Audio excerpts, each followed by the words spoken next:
সূরা আত-তাহরীম। বিসমিল্লাহির রহমানির রহিম।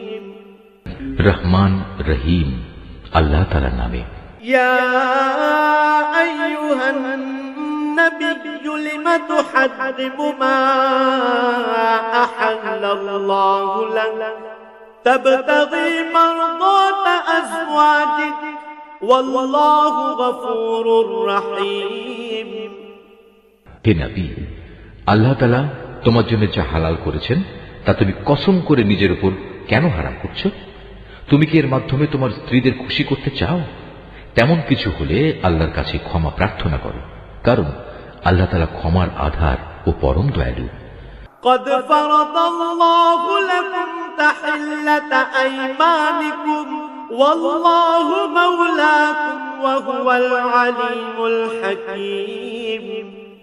আল্লাহ তাআলা তো তোমাদের শপথ থেকে রেহাই পাওয়ার জন্য কাফফারার একটা পথ নির্ধারণ করে দিয়েছেন। মূলত আল্লাহ তাআলাই হচ্ছেন তোমাদের একমাত্র সহায়, তিনি সর্বজ্ঞ, তিনি প্রজ্ঞাময়। وَإِذْ أَسَرَّ النَّبِيُّ إِلَى بَعْضِ أَزْوَاجِهِ حَدِيثًا فَلَمَّا نَبَّأَتْ بِهِ وَأَظْهَرَهُ اللَّهُ عَلَيْهِ عَرَّفَ بَعْضَهُ وَأَعْرَضَ عَن بَعْضٍ فَلَمَّا نَبَّأَهَا بِهِ قَالَتْ مَنْ أنبأك هذا قال نبأني العليم الخبير। যখন আল্লাহর নবী তার স্ত্রীদের একজনকে একান্ত চুপিসারে কিছু একটা কথা বলল এবং সে তা অন্যের কাছে প্রকাশ করে দিল, আল্লাহ তাআলা তার এই বিষয়টা নবীকে ওহীর মাধ্যমে জানিয়ে দিলেন।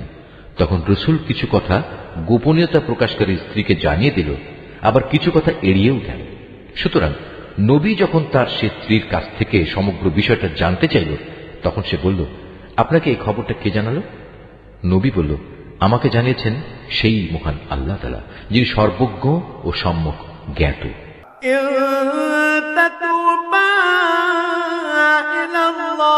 فقد صغت قلوبكما وإن تظاهرا عليه فإن الله هو مولاه وجبريل وصالح المؤمنين والملائكة بعد ذلك ظهير। যে দুজন স্ত্রী এর সাথে জড়িত, নবী তাদের উভয়কে ডেকে বলল, তোমরা দুজন যদি আল্লাহর কাছে তওবা করে নাও, কেননা তোমাদের উভয়ের মন অন্যায় ও বাঁকা পথের দিকে কিছুটা ঝুঁকে পড়েছিল, তাহলে অবশ্যই আল্লাহ তাআলা তোমাদের ক্ষমা করে দেবেন। আর যদি তোমরা উভয়ে তার বিরুদ্ধে একে অপরের পৃষ্ঠপোষকতা করো, তাহলে জেনে রাখো আল্লাহ তাআলাই তার নবীর সহায়। তাছাড়াও তার সাথে রয়েছে জিব্রাইল ফেরেশতা ও নেককার মুসলমানদের দল। এরপরেও আল্লাহ সমগ্র ফেরেশতাকুল তার সাহায্য করতে এগিয়ে আসবে। عسى ربه إن طلقكن أن يبدله أزواجا خيرا منكن مسلمات مؤمنات قانتات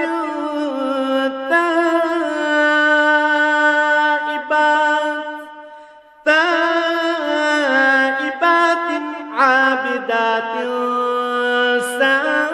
سائحات ثيبات وأبكارا। আজ নবী যদি তোমাদের তালাক দিয়ে দেয়, তাহলে তার মালিক তোমাদের বদলে এমন সব স্ত্রী তাকে দিতে পারেন যারা তোমাদের চাইতে হবে উত্তম, যারা হবে আত্মসমর্পণকারী, বিশ্বস্ত, ফরমাবরদার, অনুশোচনাকারী, অনুগত, রোজাদার। হতে পারে তারা কুমারী, হতে পারে অকুমারী। يا أيها الذين آمنوا قوا أنفسكم وأهليكم نارا وقودها الناس والحجارة عليها ملائكة غلاظ شداد لا يعصون الله ما أمرهم ويفعلون ما يؤمرون হে ঈমানদার লোকেরা, তোমরা নিজেদের ও নিজেদের পরিবার পরিজনদের জাহান্নামের সেই কঠিন আগুন থেকে বাঁচাও, যার জ্বালানি হবে মানুষ আর পাথর।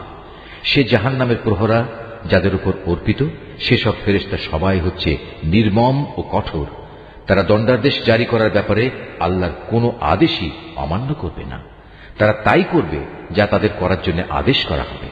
يا أيها الذين كفروا لا تعتذروا اليوم إنما تجزون ما كنتم تعملون।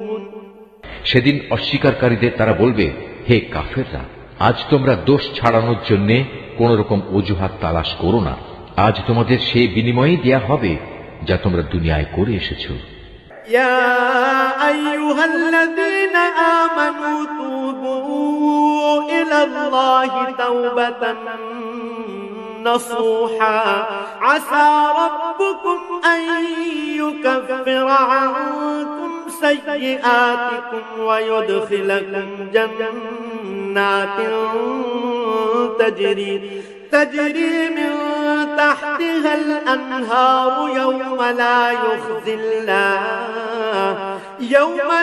يخزي الله النبي والذين آمنوا معه نورهم يسعى بين أيديهم وبأيمانهم يقولون ربنا أتمم لنا نورنا واغفر لنا إنك على كل شيء قدير। হে ঈমানদার ব্যক্তিরা, তোমরা নিজেদের গুনাহ খাতার জন্য আল্লাহর দরবারে তওবা করো, একান্ত খাঁটি তওবা। আশা করা যায় এর ফলে তোমাদের মালিক আল্লাহ তাআলা তোমাদের গুনাহসমূহ ক্ষমা করে দেবেন এবং এর বিনিময়ে পরকালে তিনি তোমাদের প্রবেশ করাবেন এমন সুরম্য জান্নাতে যার তলদেশ দিয়ে প্রবাহিত হবে সুপেয় ঝর্ণাধারা। সেদিন আল্লাহ তাআলা তার নবী এবং তার সাথী ঈমানদারদের অপমানিত করবেন না। সেদিন তাদের ঈমানের জ্যোতি তাদের সামনে ও তাদের ডান পাশ দিয়ে বিচ্ছুরিত হয়ে এমন ভাবে ধাবমান হবে যে সর্বদিক থেকেই তাদের এ আলো পর্যবেক্ষণ করা যাবে। তারা বলবে, হে আমাদের মালিক, আমাদের জন্য আমাদের ঈমানের জ্যোতিকে জান্নাতের জ্যোতি দিয়ে তুমি পূর্ণ করে দাও, তুমি আমাদের ক্ষমা করে দাও। অবশ্যই তুমি সব কিছুর উপর একক ক্ষমতাবান।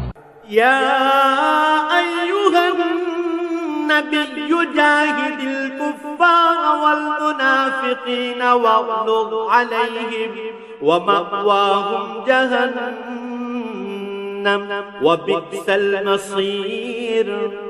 হে নবী, তুমি কাফের ও মুনাফিকদের বিরুদ্ধে জিহাদ ঘোষণা করো এবং তাদের ব্যাপারে কঠোরতা অবলম্বন করো, কেননা তাদের ঠিকানা হচ্ছে জাহান্নাম, আর তা হচ্ছে এক নিকৃষ্ট নিবাস। ضرب الله مثلا للذين كفروا امرأة نوح وامرأة لوط كانتا تحت عبدين من عبادنا صالحين فخانتاهما فلم يغنيا عنهما من الله شيئا وقيل ادخلا النار مع الداخلين। আল্লাহ তাআলা কাফেরদের জন্য নূহ ও লূতের স্ত্রীদের উদাহরণ পেশ করছেন। তারা দুজনেই ছিল আমার দুজন নেক বান্দার স্ত্রী, কিন্তু তারা উভয়ই সে দুজন বান্দার সাথে বিশ্বাসঘাতকতা করেছে। অতএব আল্লাহর আযাব থেকে তারা কোনো ক্রমেই এদের বাঁচাতে পারল না, বরং তাদের ব্যাপারে আল্লাহর হুকুম ঘোষিত হল, তোমরা আজ প্রবেশ করো জাহান্নামের আগুনে। যারা এখানে প্রবেশের উপযুক্ত তাদের সবার সাথে। وضرب الله مثلا للذين آمنوا امرأة فرعون إذ قالت رب ابن لي عندك بيتا في الجنة ونجني من فرعون وعمله ونجني من القوم الظالمين। একইভাবে আল্লাহ তাআলা মুমিনদের জন্য ফেরাউনের স্ত্রীকে অনুকরণযোগ্য এক উদাহরণ হিসেবে পেশ করেন। সে প্রার্থনা করেছিল, হে মালিক, জান্নাতে তোমার পাশে তুমি আমার জন্য একখানা ঘর বানিয়ে দিও, আর দুনিয়ার এ ঘরেও তুমি আমাকে ফেরাউন ও তার যাবতীয় কর্মকাণ্ড থেকে বাঁচিয়ে রেখো। তুমি আমাকে উদ্ধার করো এ জালেম সম্প্রদায়ের যাবতীয় অনাচার থেকে।